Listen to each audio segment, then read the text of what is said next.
Apa perbedaan nafkah dengan kerja? Halo? Nah, satu kalimatnya, yang pertama nafkah, kedua kerja, gitu kan? Yang kedua esensinya. Perhatikan sini. Kelihatannya sama-sama kerja, tapi nanti dalam hal rizki bisa berbeda. Satu nafkah. Ini agak dalam ya. Kedua kerja. Kelihatannya ini dengan ini sama-sama bekerja, tapi lihat nilainya. Misal di rumah ada 5 orang. Ayah, kemudian ibu, misal saja, dan 3 orang anak. 3 anak. Nafkah ketika dituntut oleh Allah Subhanahu wa taala itu hanya pada ayah, suami, tidak pada istri. Dalilnya Quran surah keempat ayat 34, paling kiri sebelah atas. Ar-rijalu qawwamuna 'alan nisa bima faddalallahu ba'dahum 'ala ba'din wa bima anfaqu min amwalihim. Laki-laki diberikan kelebihan oleh Allah, punya karakter kepemimpinan. Dan dalam hal itulah diberi tugas ia untuk mencari nafkah untuk keluarganya. Untuk keluarganya. Lihat, bukan hanya untuk istrinya. Jadi begitu ayah ini mencari nafkah, bagaimana mencarinya? Diwujudkan kemudian turunan ayatnya. Bisa di Quran surah kedua ayat 168. Ini yang standar. Kalau ingin cepat di Quran surah kedua ayat 172. Ini ya ayuhan nas, nas umum, manusia. Kulu mimma fil ardi halalan thayyibah. Kerja, silakan cari makan. Ya. Kemudian kalau ingin cepat pada yang beriman, ya ayyuhalladzina amanu, kulu min thayyibati ma razaqnakum. Nasnya dibuang diganti pakai iman. Setiap yang mencari pakai iman, kata Allah, ma razaqnakum, kami yang dekatkan rizkinya, bukan dia yang capek mencari.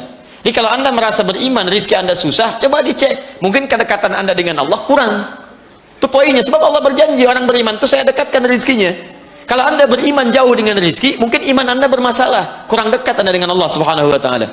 Nah, kemudian cek lagi, maksud saya coba cek aturan Allah dalam mencari rizki salah satunya. Ada yang ketiga, lebih cepat. Jadi kalau ini nas, ini iman plus takwa. Quran surah ke-7 ayat 96. Walau anna ahlal qura amanu wattaqau la fatahna 'alaihim barakatin minas sama'i wal ardh. Kalau satu penduduk negeri mau beriman dan bertakwa, sini nas, iman tidak disebutkan. Sini iman saja. Ini iman plus takwa, iman plus takwa. Kata Allah, saya buka, langsung saya buka pintu rizki keberkahannya dari langit dan bumi. Kalau ini masih nyari, Allah dekatkan. Kalau ini dibuka langsung. Kalau orang dibuka, jalan dekat pun sudah turun rizkinya. Langit dan bumi, mau apa lagi?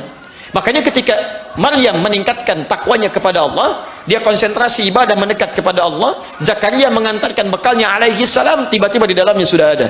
Quran surah ke-3 Ali Imran ayat ke-37, paling kiri sebelah bawah. Silahkan cek. Ketika seorang dalam kesulitan, ada banyak orang diberikan oleh Allah seketika dalam hal-hal yang tidak diduga-duga. Min haitsu la yahtasib. Dalil penegasannya ada di Quran surah ke-65 ayat 2 di ujungnya sampai ayat 3-nya. Wa may yattaqillaha yaj'al lahu makhraja wa yarzuqhu min haitsu la yahtasib. Dia berikhtiar juga, ada ikhtiarnya. Cuman hebatnya dibuka segala pintu-pintu ikhtiar untuk menurunkan berkahnya langit dan bumi. Nah, ketika ini mencari, ayah mendapati dari nafkah ini, cari misalnya berapa yang Allah berikan? Allah berikan pada ayah ini kebutuhan untuk 5 orang di rumahnya ini. Di ketika suami mencari dengan niat mencari nafkah, yang Allah berikan akan cukup untuk ke-5 orang di keluarga ini. Di untuk si A cukup ayah, untuk ibu juga ada, untuk 3 orang anak itu ada. Tapi kalau seorang misalnya selain suami, taruhlah istri memaksakan untuk menjadi pengganti di sini, nafkah. Dipaksa misalnya, maaf ya, suami masih ada, dia nekat mencari nafkah. Bukan hanya bekerja. Maka ingat baik-baik, beda antara kerja dengan nafkah. Yang Allah turunkan nanti rezekinya hanya untuk satu perempuan ini saja. Karena itu sebanyak apapun yang didapatkan akan selalu terasa kurang dalam kehidupan rumah tangga. Karena sifatnya tidak melekat pada sifat ini pada istri, melainkan pada suami.